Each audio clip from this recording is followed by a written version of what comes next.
The train took the last bend into Elk River as the sun folded itself over the far bluffs and went to sleep. Wind was in the cottonwoods. Dust lifted and breathed like a slow animal. When Jonah Avery stepped down from the last car, boots hitting, earth he swore he'd never wear again. The town looked the same and not the same, like a lantern with the glass cleaned but the flame gone weak. He carried nothing but a duffel and a Bible he did not open. He had left as a preacher's son and a young man in love. He had come back with a scar that wasn't on his skin. His father had died on a Tuesday. The wire had found him 3 states away. Come home soon. Read the message. There was nothing else to say. They're off in WASN, single quotes. At the edge of the platform, a little girl with black hair and a blue ribbon pointing sunlight stood on tiptoe. A woman's hand steadied her shoulder. Jonah lifted his eyes to thank the mother for the caution. Then breath. Stalled in his chest, hands going foolishly cold, Mara Hollis stood on the boardwalk. A plain shawl over her shoulders and that same stubborn lift to her chin he had known at 18. She watched him with a coolness she had learned somewhere he did not want to picture. He had once been foolish enough to think he could read the weather in her eyes. Now he wasn't sure he could read his own name there. The little girl tugged. The shawl. The woman lowered her gaze and her mouth softened. She touched the child's ribbon, as if to make note of all the ordinary blessings left in a world that gave and took without warning. Jonah tipped his hat. She inclined her head. That was all. Even in silence, the past said its piece. And then, because grief doesn't wait on reunions, someone rang the church bell for the funeral. He had come home to bury a father. He had come home to bury other things, too. He did not know that by dusk he would raise some of them instead, whether he liked it or not. Part 1. The sky over Elk River, they buried Reverend Silas Avery on the hill that caught the last red light. Half the town came because he'd baptized their children and married their sons, and spoken soft over their dead because he'd preached a God who didn't reach down with thunder, only with hands that worked, washed, and made coffee in the middle. Of the night, Jonah stood with his hat in one hand and the other hand raw from the shovel handle. The pine box went gentle. There is a way to lower a man if you loved him. You're thumped. The wind spoke in the cottonwoods, and the preacher from Canyon Fork said good words about a man who had been better than most, Sheriff Deacon Pike. Freckled and tired from a life that liked to make a joke of sleep, put a heavy hand on Jonah's shoulder. I'm sorry, son, he said. Thank you, Jonah answered. Son felt strange in his mouth. There was no one left to use it on him. People came by with hands and pies, and those looks that said, we don't know what to do with your grief, so we will leave bread. Jonah accepted the dishes and the touches. He'd been loved once by a whole town. Once, he had loved it back. Mara didn't come close. The child did, though, at the last. She came up on small boots, brave as a colt. Her hair ribbon was a little crooked, the same way Mara's shawl was always a little off-center, as if duty had been thrown over her shoulders too fast, too often. Sir, the girl said. I'm Wren. She offered him a folded sprig of wild sage, crushed in her palm and still green. Thank you, Wren, Jonah said, bending his tall frame so he could see her eyes without scaring her. They were dark, steady, full of something older than 7. Children got old fast out here. They also got holy without knowing it. He glanced up and met Mara's gaze just long enough to nod. Her chin lifted a fraction. She didn't say his name. She didn't need to. Everything was one syllable between them now. When the dirt had settled and the town went back to the business, not dyeing, cooking, sorting, mending, hauling, stirring up coffee and the gossip that is mostly worry in different clothes, walked the edge of Elk River and found the church. His father had built with men who swung hammers for faith as much as for roofs. It leaned a little more than he remembered. The bell rope was frayed. A sparrow had made a brown nest in the corner of the eave. The door creaked.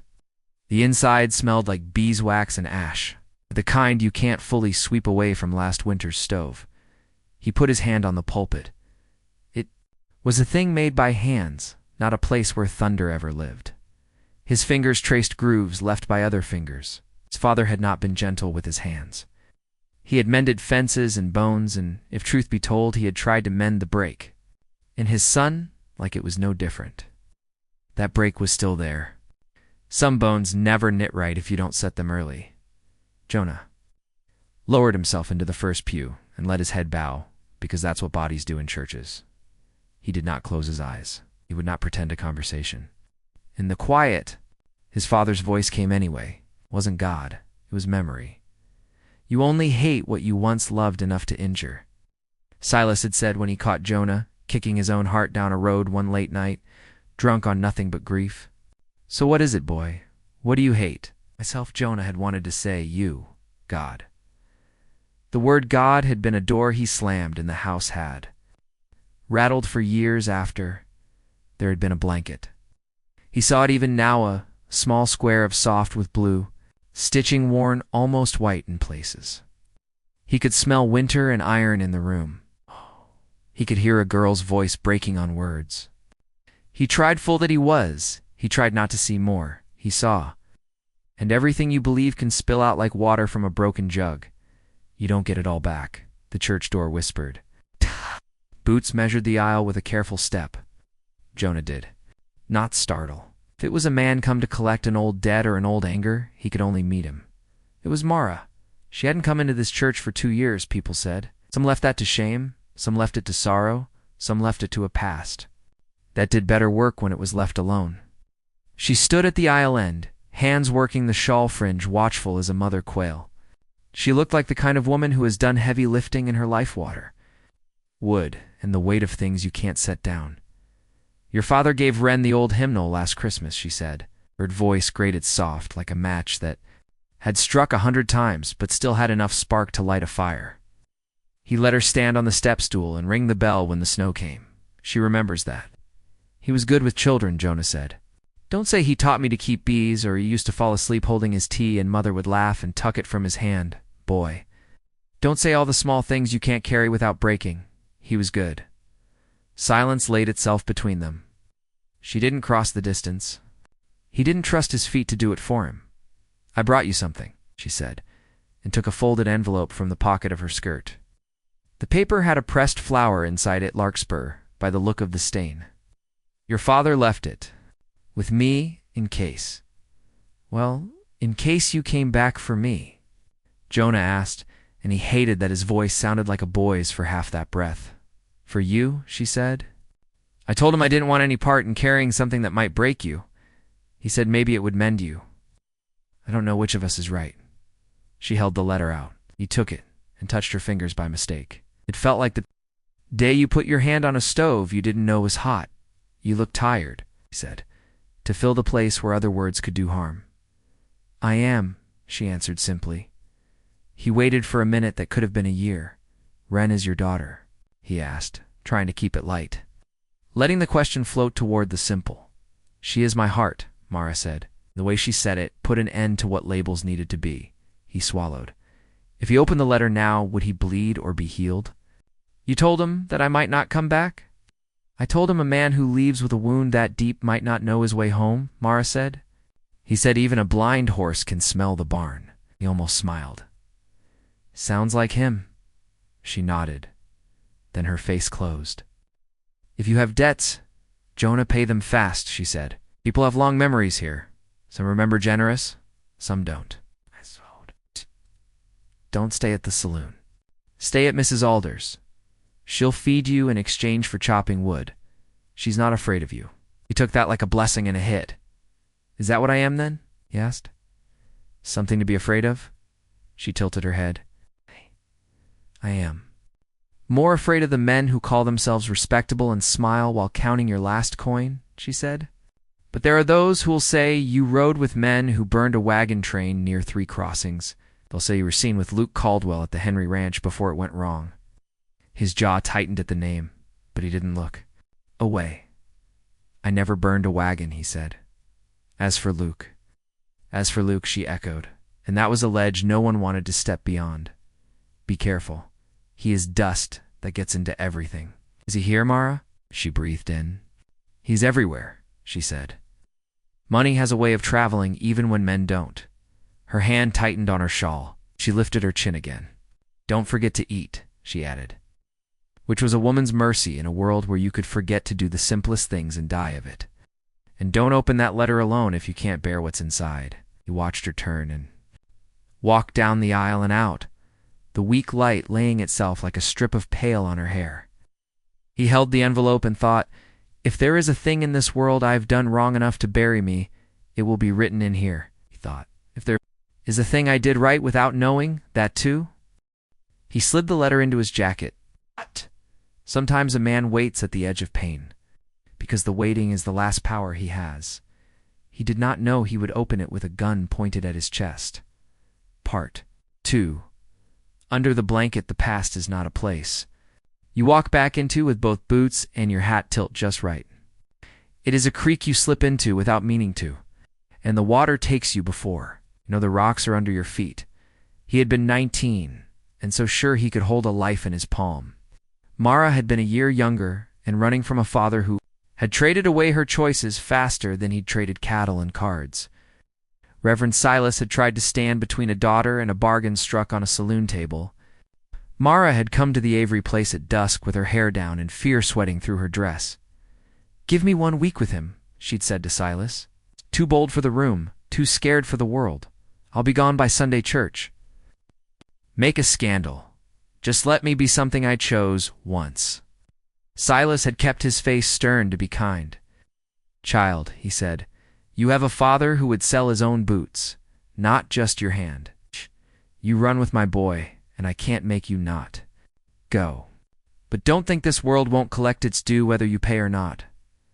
Mara had nodded and wiped her face with her sleeve. "I'm already paying," she'd said. Their week had tasted like orchard apples and river water and sign that felt like a sacrament. They talked more than they touched, because love at that age is as much learning a person's edges as it is burning your hands on them. Oh. But the last night had turned storm dark. A horse had spooked at lightning. A wagon wheel had slipped in the mud at the Avery back path. There had been a cry. He could still hear it, thin and too small for the world. Mara lay in the little room off the kitchen with Silas's old army blanket tucked around her knees. Blood had a way of making men foolish. It makes us remember we are only animals with dreams. Mara's hair stuck to her face. She held something wrapped in a baby quilt that had been sewn from Jonah's mother's dresses before she died. "Don't," Mara had said. Hush bursting out of her like a plea she couldn't hold. "Don't look under the blanket." Everything in Jonah had stopped. His hand hung in the air like it had forgotten how to finish the job of reaching. He had seen dead men in the war, hospital with their faces turned to the wall and their hands holding on to nothing at all. He had never seen something so small shake a whole house. "Please," she said, the word tearing. "Don't," he did. A hand like a bird's foot, perfect in blue. A mouth that would never take the air. The quilts stitching his mother's. Long, careful, line bright against the white of a face that did not last an hour under the sky. The world fell quiet. Not mercy quiet. The kind of quiet you get when a field of grass is burned and only dirt remembers the wind. Something in him caved in. It was not just love. It was the notion that there had been a shape to things that you sow and then you reap. That if you bowed your head a certain way and lit the stove and fed a man who needed feeding, there would be an order to the madness.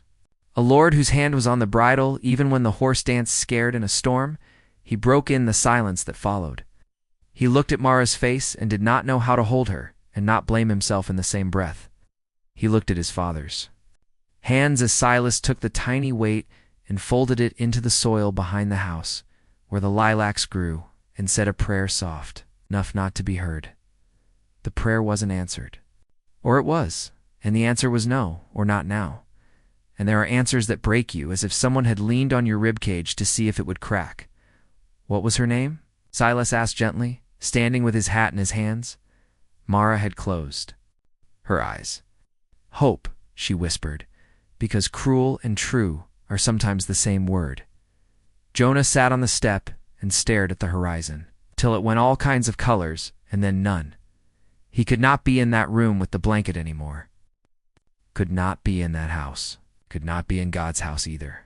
He got up and started to walk, and didn't stop until he ran out of road and faith. Found both again under men who didn't ask for either of those coins before they let you saddle up. He did not say goodbye. He did not marry her. He did not ask how she would bear the days that came after, how she would carry what couldn't be carried. He robbed himself of the chance to be a man instead of a boy who fled. That was what sat under every word they said to each other for years, though. Blanket, the baby, and the boy who chose to leave when he might have stayed. Part 3. Debts and dangers supper at Mrs. Alder's meant stew, where the meat was small and the potatoes big. Brown bread dense enough to be a weapon if you were in a pinch, and coffee that kept you honest. She had a front parlor where widows sat and mended, and men without homes found their manners fast. Jonah ate and thanked her, chopped 2 days' worth of wood before dark, and went into town when the street lamps were just making the dust look like gold. The saloon was called the Hallelujah because a miner once said found salvation there in the bottom of his glass. It had a piano that needed tuning as much as Sheriff Pike's patience needed lengthening. Men played cards with their hats low, and women with their names changed poured the whiskey. Jonah stayed in the doorway long enough for men to see him and measure old stories against the man. Then he kept walking. He found Sheriff Pike on the porch of the jail, boot heel hooked over the railing. The jail was empty because it was too early in the night. Men hadn't insulted each other enough to be sorry yet. "You planning on staying?" Pike asked without hello. That's the thing with men who have dug graves. They don't waste good words. "I have to go through Father's papers," Jonah said. "Set the church in order?" "Set what I can set." Pike grunted. "They're setting and they're stirring," he said. "Don't do the wrong one. I won't be able to protect you if Luke takes a mind to make your life shorter than it might be." Jonah leaned his shoulder against the post. "Luke Caldwell isn't here. His money is," Pike said. "When it suits him, he collects, takes pictures of men and women in his head, and decides where they fit. If you're on the wrong page when he looks, find yourself a different book." "He has a right to collect his own debts," Jonah replied. Pike barked a laugh with no humor in it. "You think he only collects money?" Jonah said nothing. "Your daddy wrote a letter to you 2 years ago," the sheriff said. "It came back. No address to find you. I told him to keep a prayer's worth of hope and let it go. Didn't listen. Never did." "I've got it," Jonah said, tapping his jacket. "Mara kept it for him." Pike's head turned a degree. "Be careful about how you use what's in there," he said. "Words can load a gun faster than powder." "You're awfully poetic for a man with a badge," Jonah said. Which was unkind, and exactly what they liked about each other. The way men do. Pike's mouth crooked. "Your daddy used to let me sit in the back pew and think things through," he said. Maybe it rubbed off. He got serious again. "If you have to leave fast tonight, go out through Gabriel's Cut, not over the main road. There's a cottonwood there, shaped like a woman with her hands in her apron pockets. Take the left-hand fork. Don't light a fire, you hear?" "Here," Jonah said, and that should have scared him more than the night did. Pike was not a man who played with spooks to get your attention. If he spoke in warnings, steel lay under them. Jonah slept with the window open and his boots on. The night came in curious, sniffing around a stranger. Somewhere a dog saddled up a howl and made another dog feel brave enough to answer. In the morning he went through his father's papers in the church office. He found a ledger full of small, clean entries, loaves, and blankets traded for eggs or firewood. But always it seemed that Silas put more out than ever came in. He found a note with Mara's name on it and a number, money his father had given away without telling anyone. He found a folded paper with a pressed sprig of sage. He found the church deed and the clause that said if the reverend died, the land could revert to whoever held the church's debts. Luke Caldwell's name was inked there. Jonah's finger tapped the paper. "You son of a," he stopped because even broken faith sometimes keeps your tongue from the worst of it. When you were in a minister's office, he was still a boy who stood when he saw a church called a house of God.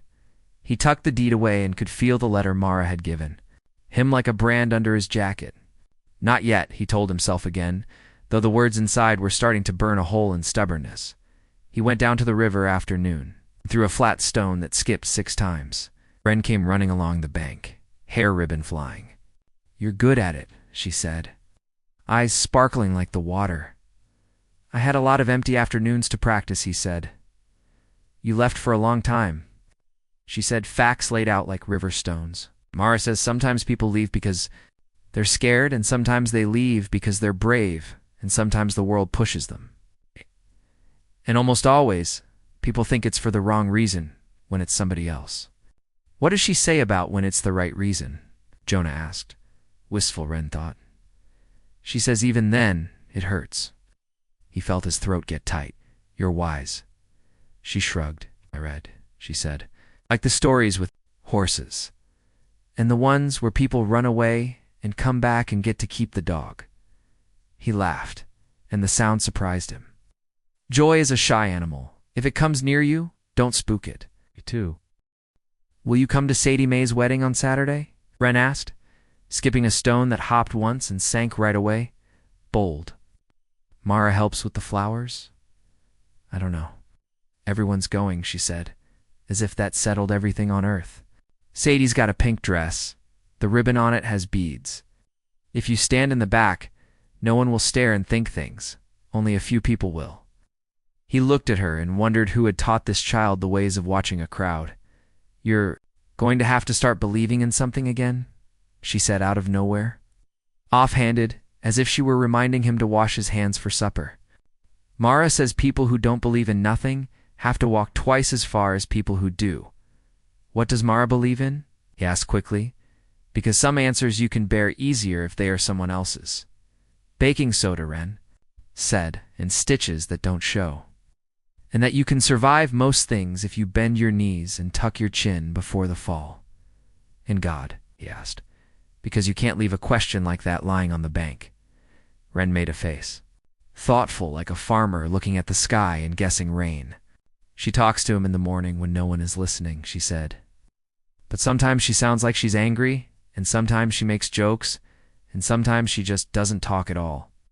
"I don't know what that means." Jonah didn't. Either he didn't know why it felt like hope. Part 4. The Things We Hide. Mara watched from a distance as the two figures at the river, the man who had taken her first everything and the child, who had given her back a reason to get up in the morning, tilted their heads to listen to the water. She was standing by Mrs. Alder's fence, pretending to fix a broken slat with a nail that had already reached the end of its duty. She had run from a life once. She was still running, if slower, because you can't run forever with a child's hand in yours without learning to walk. That gave you time to think. It's time, the last kind of wealth. She remembered the blanket and the boy who didn't know his own hands. She remembered waking up empty in a way that had nothing to do with hunger. She remembered the kind of shame that world likes to offer women in small packets tied up with strings named good girl and not a problem. She had married Luke Caldwell because people said you can't mend a torn name any other way, but with gold. She had learned the hard way that gold is heavy and cuts your skin when you're made to wear it like a collar. She had left that house barefoot, with her son inside her and a thumb-sized bruise on her wrist. She had run to the one man who would do something about it. Reverend Silas had opened his door at midnight, hair like thistle and eyes like home. He had put her in a chair and warmed milk and told her all the things a father should tell a daughter. "I'm sorry. You didn't deserve that. Sit and breathe. You're safe. You can stay." She had stayed. Months later, she had bled again in a storm that wasn't rain, but some other dark. She had named that son Mercy in secret. She planted wildflowers over both small graves because she couldn't bear the idea that she would not see color there when the sky got around to smiling. Again, Jonah didn't know about the second grave. It was one of the things you hide if you live long enough, and the world has taught you very carefully that you will be punished for speaking hard truths. You line them up in the cupboard like jars with no labels, and you learn to cook around them. Wren had come like a burst of summer after a winter too long. A wagon had rolled into Elk River with a man and woman who looked like road and hunger. The woman had gotten fever. Mara had sat at her bedside in wet cloths and told Wren stories in the kitchen to keep her from crying holes in her own heart. When the mother died, the father had left. Maybe he was coming back with a job. Maybe he was not. Mara had waited with Wren at the train station for a month, standing there with a small hand in hers and a basket of bread. No one got off. After a while, Wren stopped asking if this was the day. People talked. They are good at that. Mara kept the bread warm and the child closer. Supper came around on the clock because you can make a ritual of survival and call it living. She looked at the man at the river and the child skipping stones and felt fear taste like metal in her mouth. Luke Caldwell had sent word through a man with a coat too fine for this town. A note with clean edges and instructions written, like a man who has never been told no without killing the voice that said it. "I will come at the end of the week," Luke wrote. "You will be ready to go." "We are not done, Mara. I am not a man who loses." He underlined the last 3 words as if the paper needed to be punished for listening. She had scrubbed the sink, hard enough to leave her own hands red. She had walked into the church when no one was there and sat in the last pew and told God, in careful, ordinary words, what she was going to do if he didn't stand up and do something first. Now she watched Jonah take Wren's hand and walk up the bank and thought, if he stays, Luke will use him like a knife. If he leaves, we will bleed in some other way. The world doesn't run out of loss, but it does run out of chances. Part 5. Sadie Mae's wedding Saturday came with flowers that didn't know trouble and a sky that didn't either.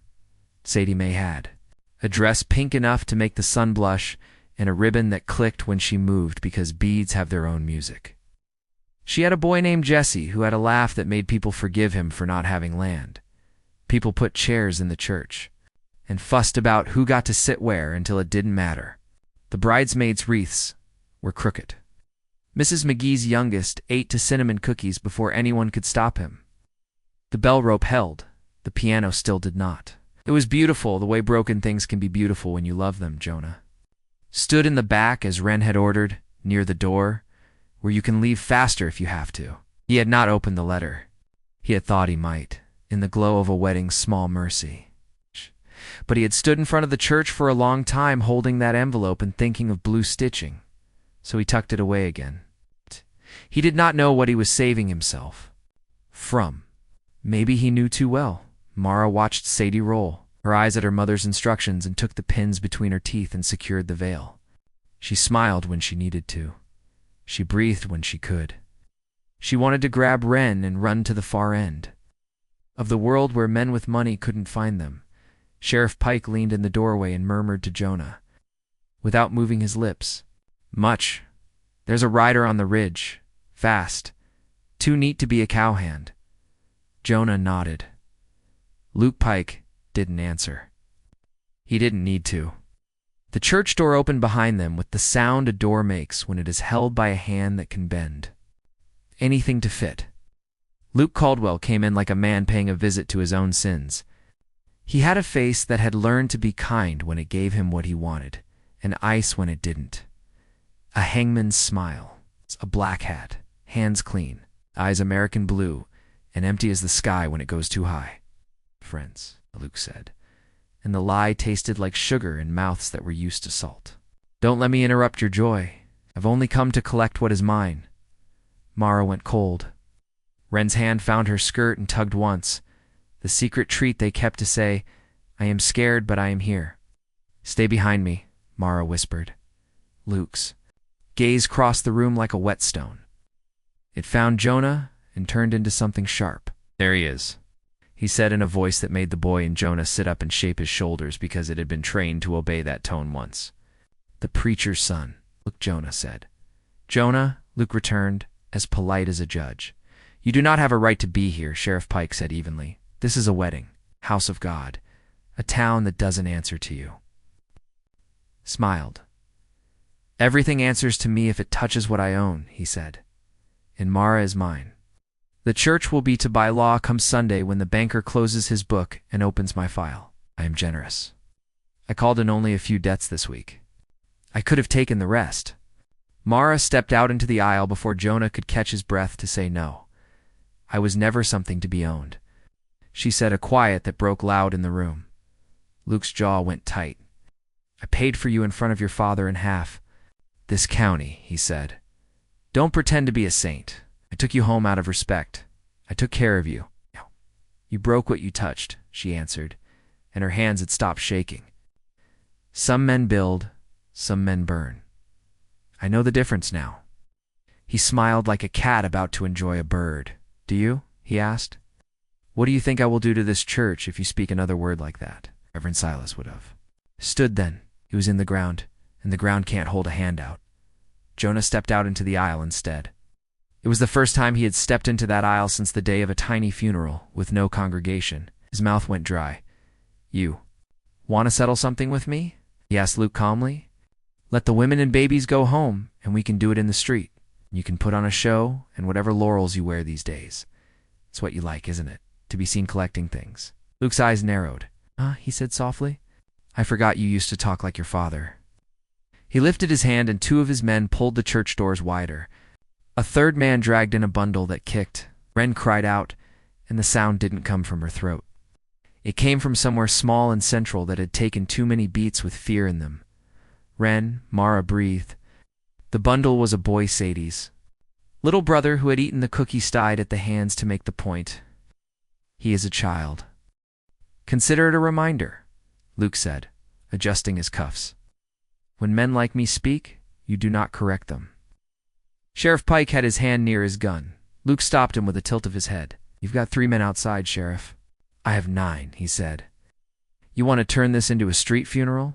The bride looks too pretty in pink for that. Here's what will happen. We will finish the ceremony. The church will belong to me by nightfall if I decide I like the light in the windows.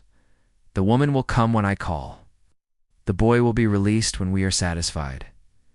Mr. Avery will say his piece and leave town like a good penitent. Or he can say nothing at all, and we can bleed together under a sky that won't care. Silence stretched tight. There is a point when people do not breathe because they are trying to make themselves small enough to evade bullets. Even the piano held its note. Jonah's heart was beating stupidly. Slid his hand into his jacket pocket and felt the letter. He did not know why he did it then, except that sometimes, when a man is about to do a thing that will split him, he wants to split on the truth and not on a lie he told himself, because it was convenient. He broke the seal, the paper whispered. Like a prayer, son, the letter said in his father's clean hand. If this reaches you, it means I have failed to say to your face a thing that should have been said a long time ago. Forgiveness is not just for other people. It's the only thing we get to keep if we want to be free. You and Mara lost something together, something that should never have been asked of you. You left because you thought God had left you.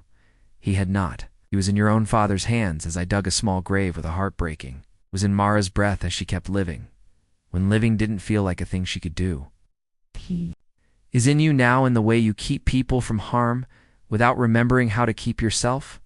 Come home if you can. If you cannot, build a home where you land and call that obedience. And if you see Luke, do not trade your life to fight him on his terms. Trade him something he doesn't have, the truth you've been keeping and the love. He never will. That will be the gun he didn't see. I love you, no matter how hard you make it to. Jonah swallowed. The word settled in his bones like the first kind wood takes to a match when you thought everything in you was too wet to burn again. He lifted his chin and stepped further into the aisle. Where everyone could see him, he looked at Mara. He did not look away. I loved you, he said. It was not the time. It was exactly the time. I was a boy and I thought it was enough. I left. I did not deserve to have you still be alive under the same sky and able to look at me. But I love you still. If I have to trade my breath so Wren grows up under a sun that doesn't belong to a man like Luke, I will do it gladly. Luke laughed, and the sound sat wrong in the church, like an off-key note. Confession from a heathen. In a house where his father made men kneel, he said, Bring me penance then. Where's your gun? Jonah unholstered his pistol slowly and placed it on the church step. He spread his fingers and held them wide, the way you do when you are telling a horse you mean no harm. Let the boy go, he said. We will walk out into the street. You can have your show. The town can watch you be a king. They will go home breathing.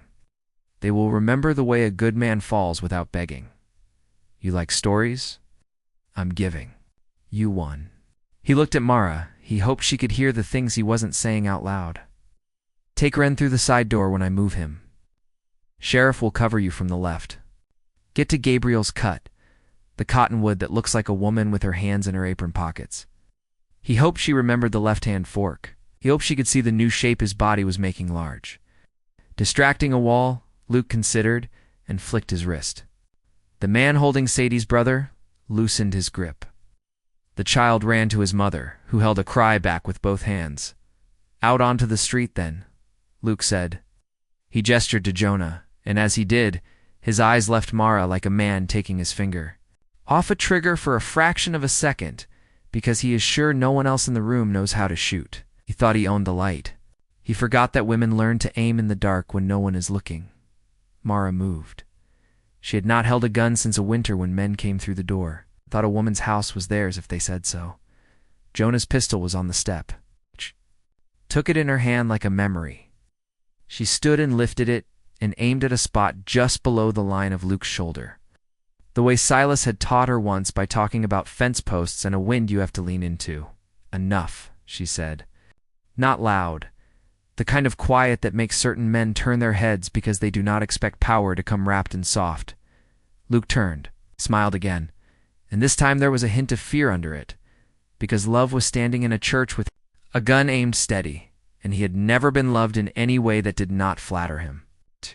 He did not know what to do with a woman whose body knew both mercy and wrath in the same breath. You'll miss, he said. Men like him are trained for dismissal. They survive by it. I won't, Mara said. Her hands were still.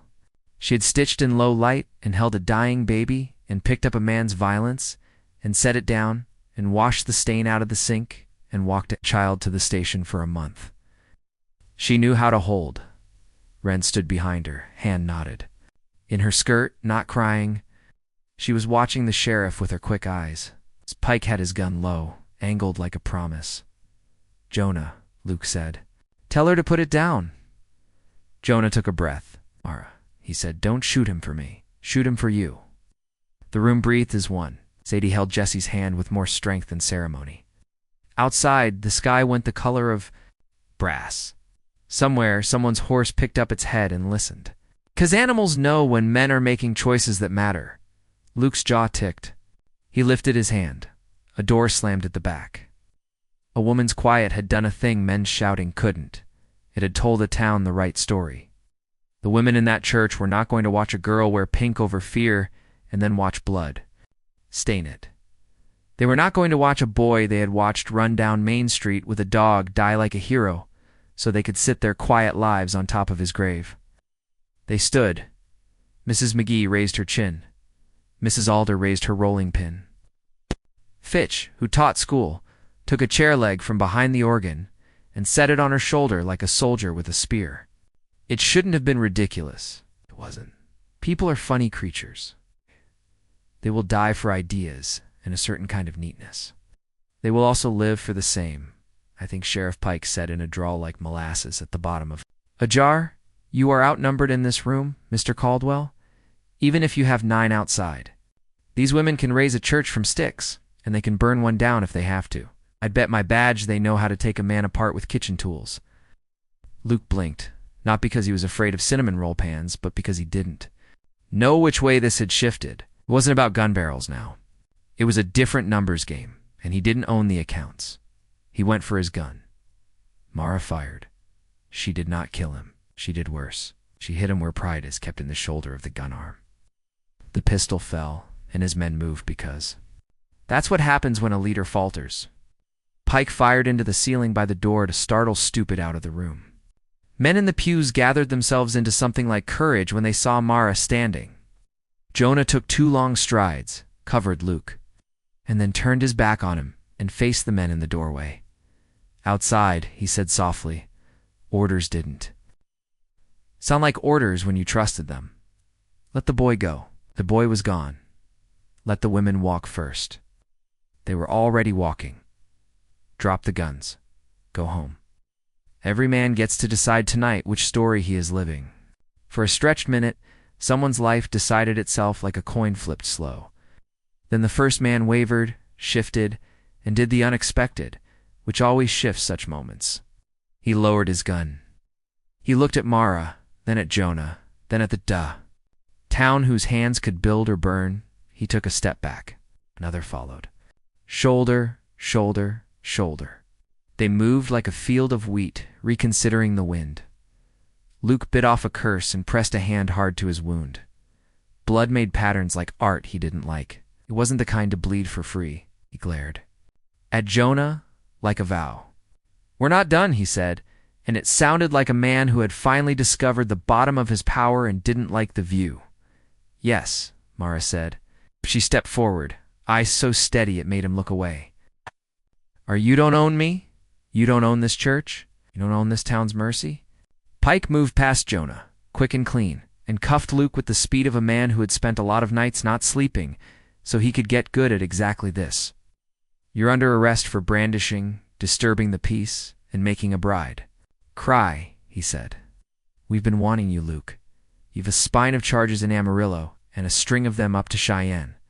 It's going to be a long ride. Let's make it comfortable, by which I mean you don't get to talk." Luke opened his mouth. Pike jammed a handkerchief between his teeth. "Counselor says you can keep your counsel to yourself," he said. "I always wanted to say that." The room exhaled. The bride still wore pink.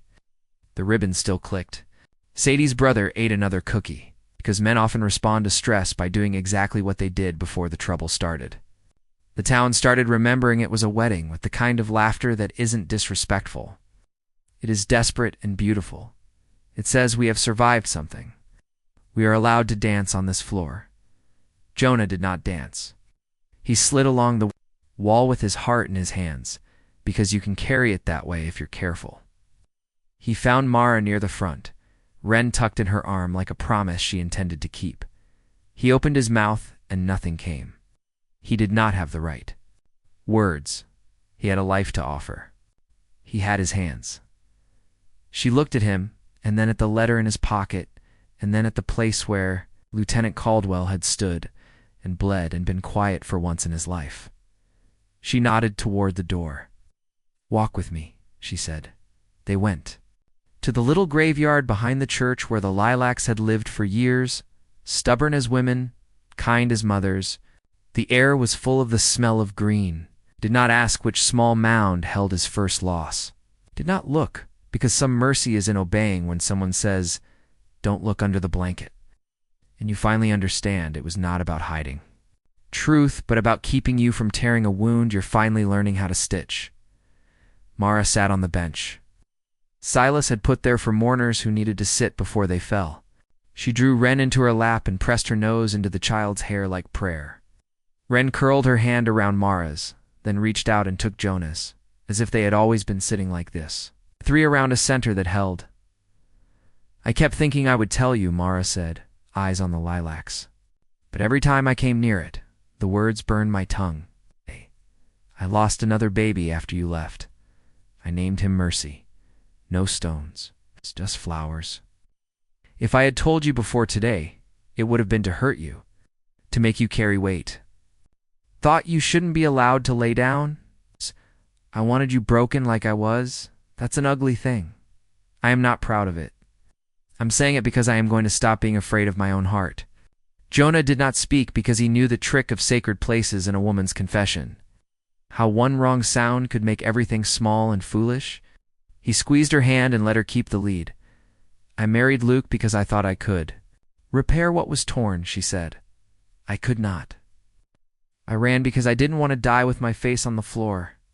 I found Wren. She is not mine by blood. She is mine by love. That matters more than blood in a world where blood likes to claim too much." She looked at the child. "Do you want to tell him?" she asked gently. Wren nodded. "My mother died and my father left," she said. "Sometimes I think he got on the wrong train and he can't find the station with me in it." She looked at Jonah. "You can find me, you know how. You have that kind of eyes." "I do," Jonah said, and felt something in his chest that had been blocked begin to run free. It hurt and it helped at the same time. "That is the mark of healing. I cannot promise you a full heart every day," Mara said, her voice simple. I cannot promise you child after child with cheeks rude from wind and legs fast under them, because God loves us now. I cannot promise you I won't wake up in the night and look for a blanket that isn't there, so I can make sure I have not made a mistake by looking. I can promise you I will not run. If you stay, if you put your 2 hands to building a thing, with me and this child, under this sky, I will not run. I will bend my knees and tuck my chin before the fall. I will set the bread and speak the blessing and let you open the letter and cry when you need to. And I will not turn my face to the wall because you are grieving too loudly for my comfort. He wanted to fall to his knees because men do that. Sometimes when they have finally been offered the one thing they know they can't earn and are going to be allowed to have anyway. He stayed standing because she had asked for a partner, not a penitent. I will stay, he said. I have done my share of leaving. I will stay. And you will believe in something? Wren asked, practical as a shopkeeper checking the Yale ledger. I will believe in this, he said, and gestured to the 3 of them. In bread and stitches, in the way the wind sounds in the cottonwoods, in a God who does not answer the way we want, but keeps showing up anyway. In my father's writing, and in the way Sheriff Pike leaned on the truth until it held, and in the way you skipped rocks and didn't pretend your throw went any farther than it did, I will believe in that. I don't think I can believe in the thunder yet, but I can believe in the hands. Mara smiled. It was small and it made all the difference. That will do, she said. For now, that will do. Part Vi. Under the western sky, the days moved in, one after another like cattle through a gate. Luke Caldwell did not get to a rope, got a trial instead, because the town had decided they were going to be the kind of people who did not use vengeance as a broom. Sheriff Pike took him in slow circles north until a judge could be found. The men who had held guns down in the pews, when the women lifted rolling pins, sat in front of the court and testified without trembling. It was a kind of bravery no ballad would sing about, and yet it would hold the world as well as any legend. Jonah built a porch for Mrs. Alder. He fixed the bell rope that had been frayed for a year because men put off small repairs until the noise becomes too much. He went to the lilacs and kept them watered. He took Wren to the river and taught her to skip a stone to 5 hops. He still slept with his boots on for a while because men like him don't stop being cautious all at once. Then he left them by the door without thinking and woke up in the morning and smiled because he knew they'd be there. And that's a kind of faith too. Mara sewed a dress that was not pink, but made her look like the hour before dusk. She made bread and told jokes and put her hand on Jonah's arm when she needed to move around him to get to the cabinet.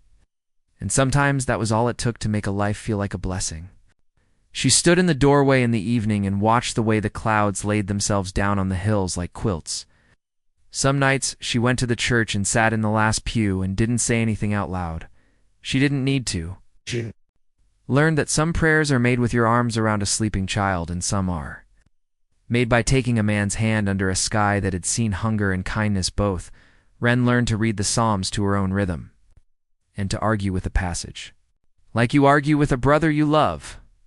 She ran around the church twice after every supper just to see if she could do it in less time. She could, and then she couldn't, and then she could again because that's how children measure growth. She kept a box under her bed with a ribbon and a handful of stones and the letter Jonah had let her read the part about believing in hands. She wore the blue ribbon in her hair until it faded to the color of the prairie in winter, and then she put it on the peg by the door with pride, 'cause things have value when they show wear. The town healed in the way towns do, without fuss and with a lot of end-of-day sweeping and small kindnesses that are the only kind some people can afford. They fixed the church roof together. Sadie Mae wore her pink dress twice a year after that and never apologized.